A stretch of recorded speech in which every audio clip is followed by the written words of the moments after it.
On the morning of April 17, 1986, the irrigation water stopped flowing into a 40-acre rice field just outside Stuttgart, Arkansas County. By sunrise, the shallow flood that should have covered the young rice plants had turned into a patchwork of cracked mud, green algae, and stagnant puddles. The field manager from a neighboring farm stood on the levee, shook his head, and quietly told everyone the same thing. The field's dead. He wasn't alone. By 8 o'clock, 3 pickup trucks were parked beside the gravel road, a crop insurance adjuster, a representative from the local agricultural bank, 2 neighboring farmers who had come mostly because bad news always traveled faster than good news in rice country. Then an old white Chevrolet rolled slowly toward them. Behind the wheel sat Evelyn Harper, 72 years old. She had farmed that same stretch of Arkansas soil since 1948, first beside her husband Samuel, then alone after he passed away in the winter of 1979. She wasn't known for talking much. People remembered her weathered hands before they remembered her face. They remembered the worn leather boots she refused to replace, the faded denim jacket she wore every spring, and the calm way she looked across a field before making any decision. She stepped out without saying a word. The younger men watched. So did Daniel Brooks, 36, vice president of the agricultural lending department at First Delta Bank. Fresh college degree, new pickup, perfect boots that had never disappeared beneath rice mud. He studied the field for less than a minute before speaking. "I'm sorry, Mrs. Harper." She nodded politely. "The drainage collapsed weeks ago. Water isn't circulating anymore. The roots are suffocating." She continued looking across the field. Daniel folded his arms. "I think it's time to stop putting money into something that can't be saved." She finally turned toward him. "I appreciate your concern." That was all she said. No argument. No anger. She climbed back into her truck and drove away. Everyone assumed she had accepted defeat. She hadn't.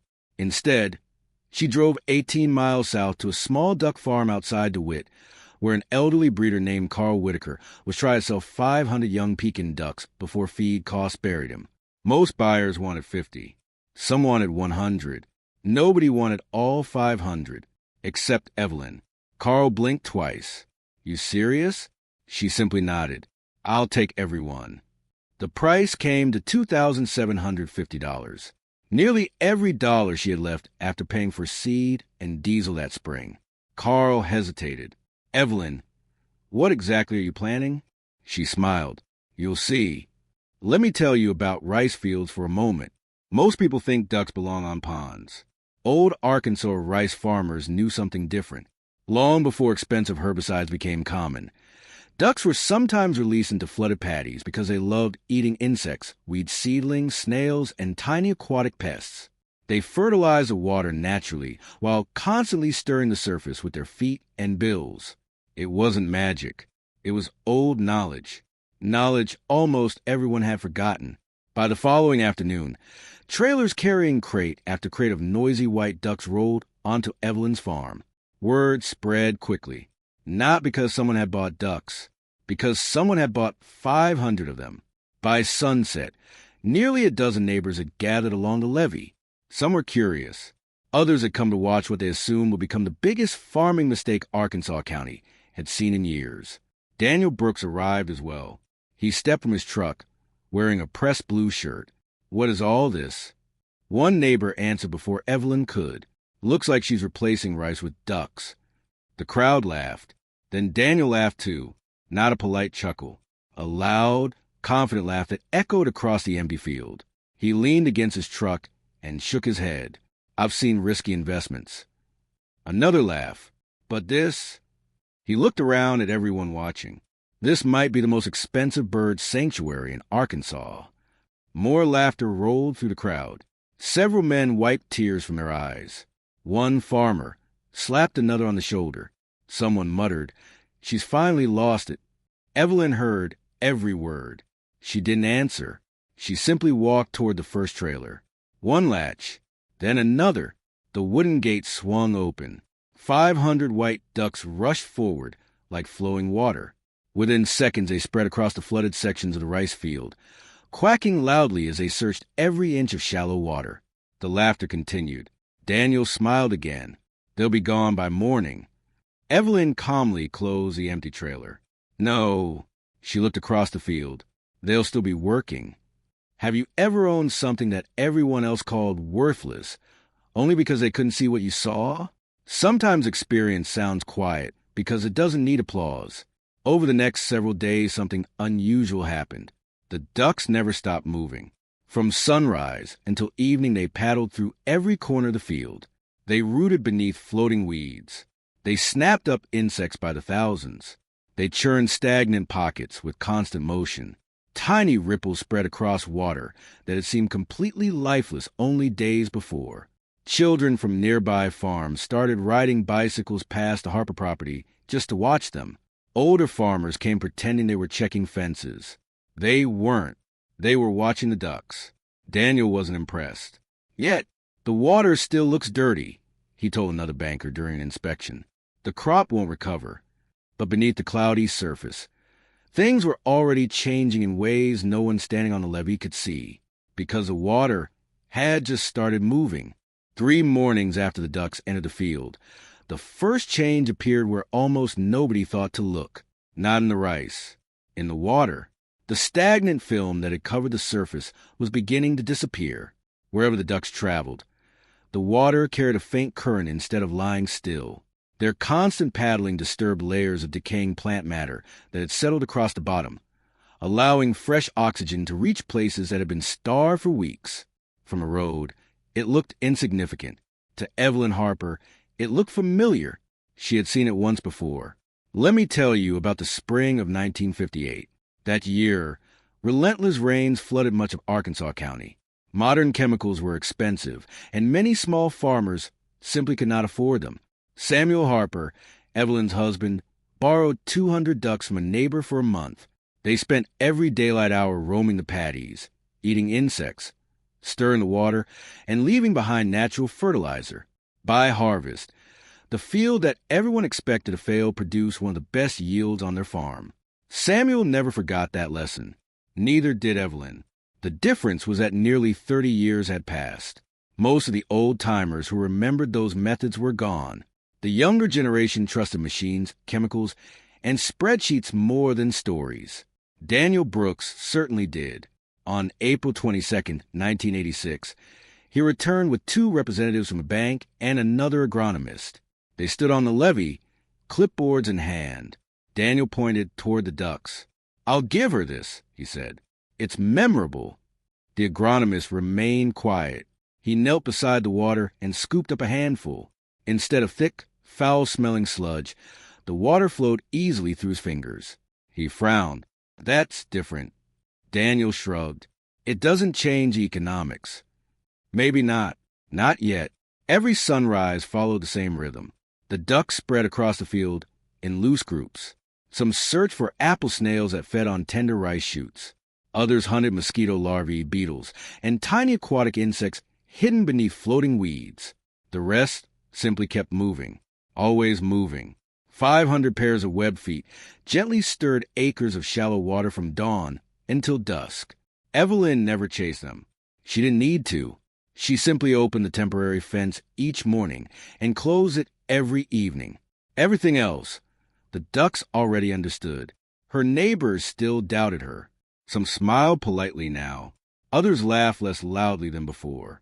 But almost all of them believed she was delaying the inevitable. One afternoon, old Frank Donnelly, who had farmed nearby for nearly 60 years, parked beside Evelyn's pickup. He watched the ducks for nearly 10 minutes before speaking.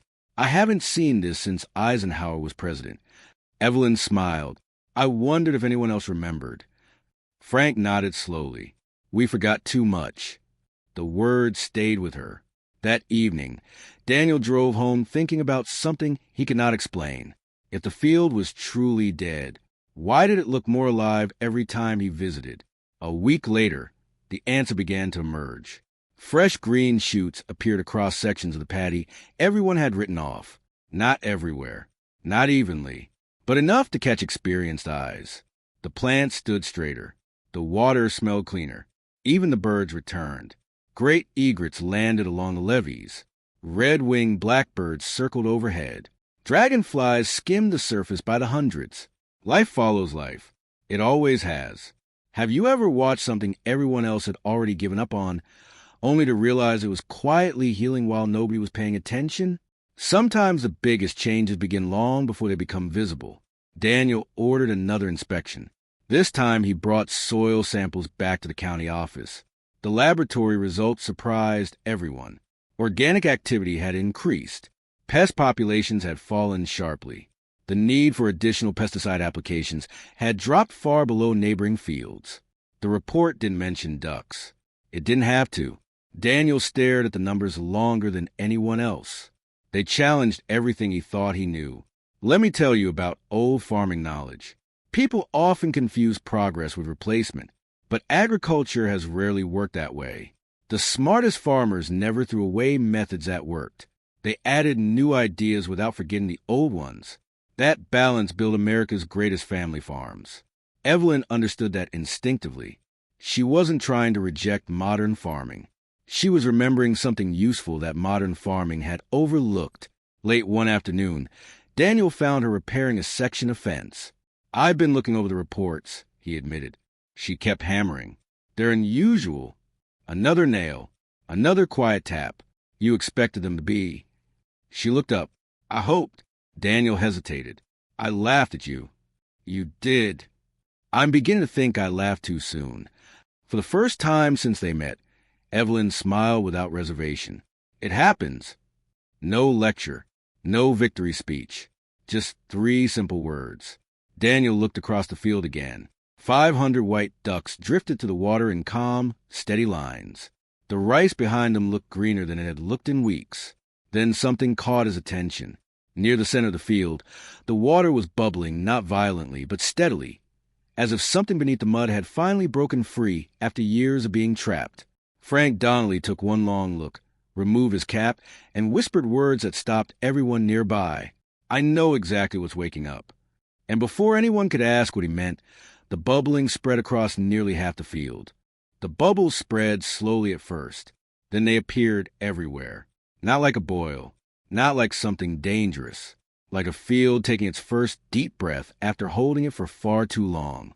Daniel Brooks stepped down from the levee and stared across the water. "What is causing that?" Frank Donnelly didn't answer immediately.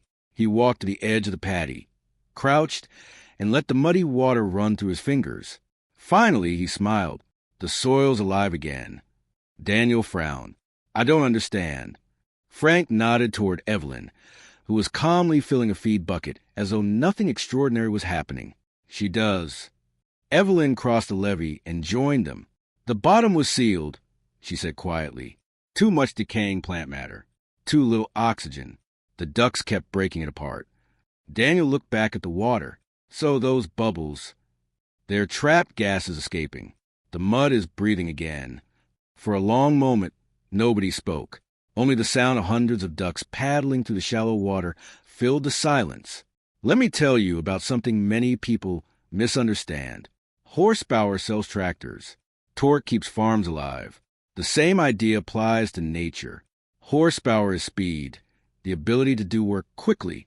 Torque is steady pulling power, the force that keeps moving even when conditions become difficult.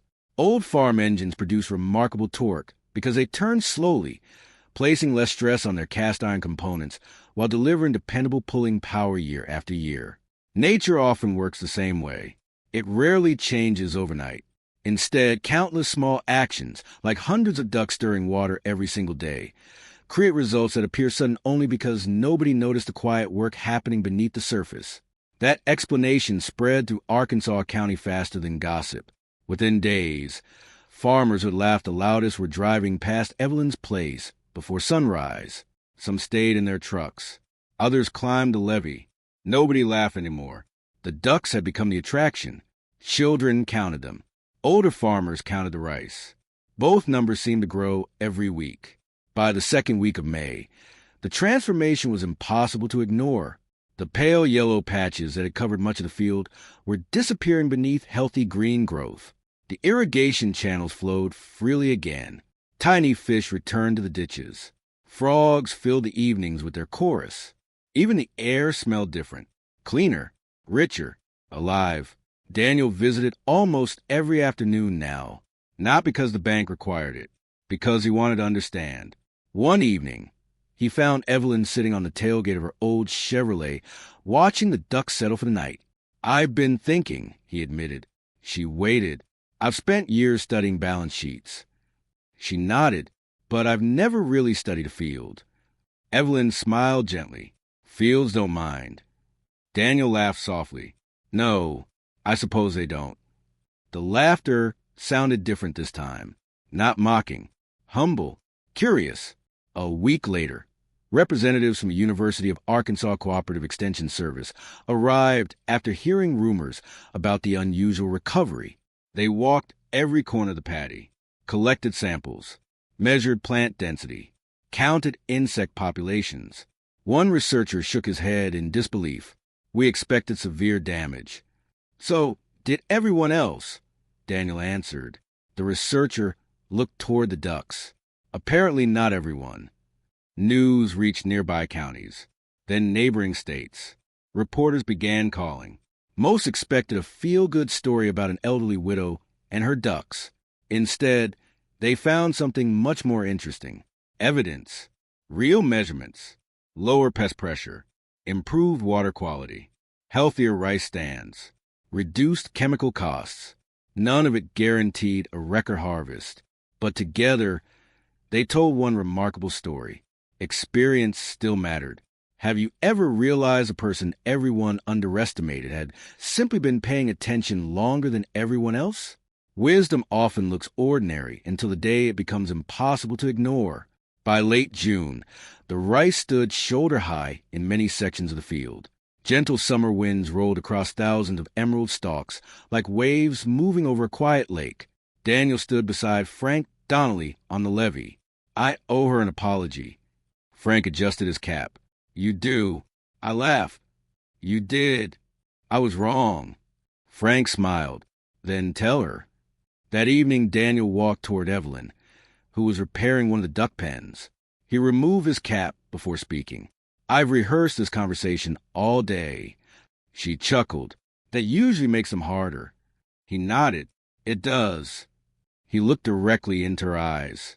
"I judge you because your solution didn't fit what I learned in school." She remained silent. I laughed because I confused old with outdated. The words hung between them. Finally, Evelyn reached out and shook his hand. "You weren't my enemy, Daniel."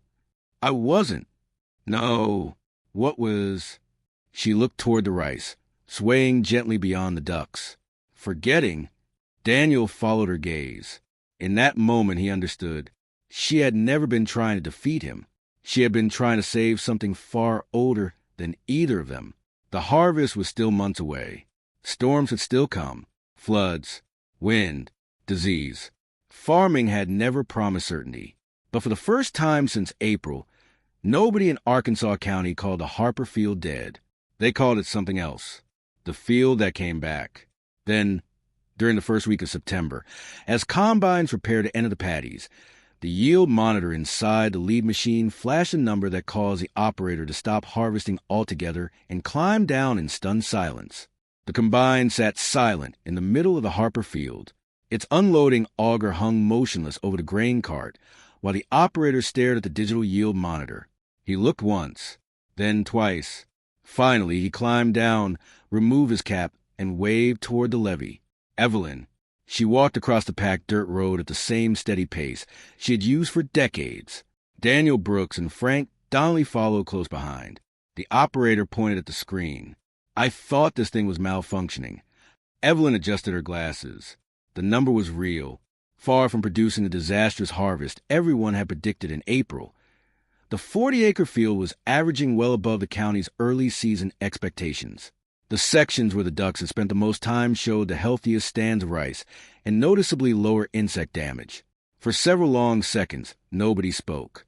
Daniel finally broke the silence. "I told the board this land was finished." Evelyn smiled gently. "The land wasn't finished. It was waiting." She nodded. "That's different." Word spread across Arkansas County before sunset. Farmers who had dismissed the duck experiment drove out to see the harvest with their own eyes. Some brought notebooks, others brought cameras. A few simply stood quietly beside the levee, watching grain pour into waiting trucks. No one laughed. Not anymore. Instead, they asked questions. How many ducks? How long were they in the field? What did they eat? Would the method work on smaller farms? Evelyn answered every question patiently. She never claimed the ducks were a miracle. They're part of the farm, she would say, not a shortcut. Let me tell you about real farming. The best farmers rarely believe in magic. They believe in observation. They notice small changes before they become expensive problems. They remember what worked 50 years ago, without refusing to learn something new today. Their greatest tool is a machine. It's patience. That autumn, the University of Arkansas Cooperative Extension Service documented Evelyn's field as an example of integrated farming practices worth studying further. Researchers noted healthier water conditions, lower pest pressure, and reduced reliance on chemical controls in the treated sections. The headlines focus on the ducks.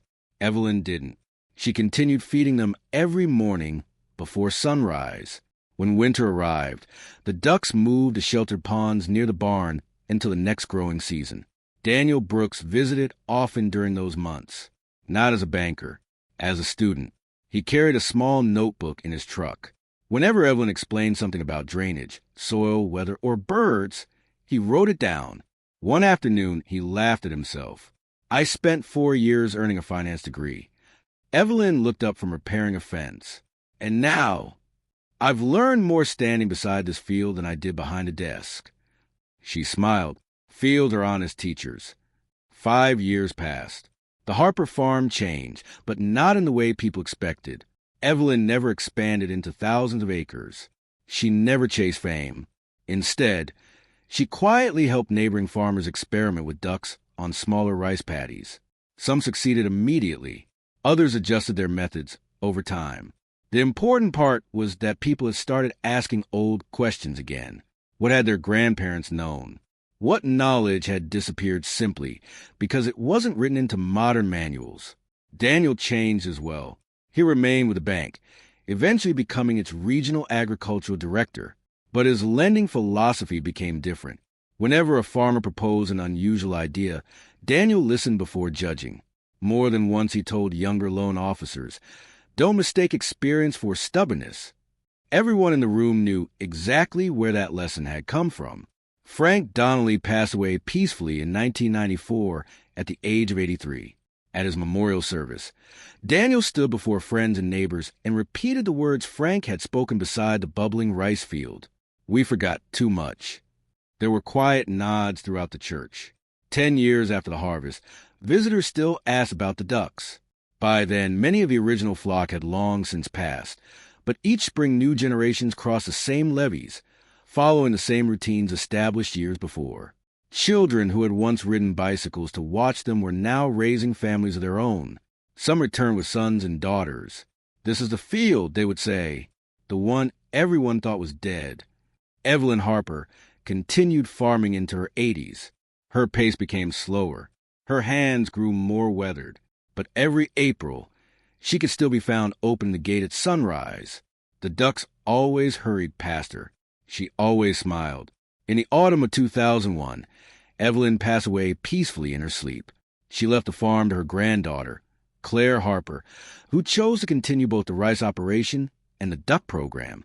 On the wall of the equipment shed, Claire hung a framed photograph. It showed Evelyn standing beside 500 white ducks with muddy boots and a quiet smile. Below the picture were 7 simple words. Watch the water before judging the field. Visitors often stopped to read them. Many stood silently for a while afterward. Today, if you drive the back roads outside Stuttgart during planting season, you may still see ducks moving across flooded rice fields. Some farmers use them. Some don't. But nearly all of them know the Harper story. Not because it was about ducks, because it was about humility. It reminded an entire farming community that wisdom doesn't disappear just because it grows old. Sometimes it waits for someone patient enough to remember it. Some things don't become obsolete. They simply wait for people willing to understand why they worked in the first place. If this story reminded you of someone who quietly proved everyone wrong, whether it was a farmer, a parent, a grandparent, or a neighbor, I would genuinely love to hear about them in the comments. Those stories keep the history of ordinary people alive. And if you'd like another true-to-the-spirit rural story, next time we'll visit a forgotten farm where an old machine sat untouched for nearly 20 years before one quiet morning changed everything. Until then, thank you for spending your time here.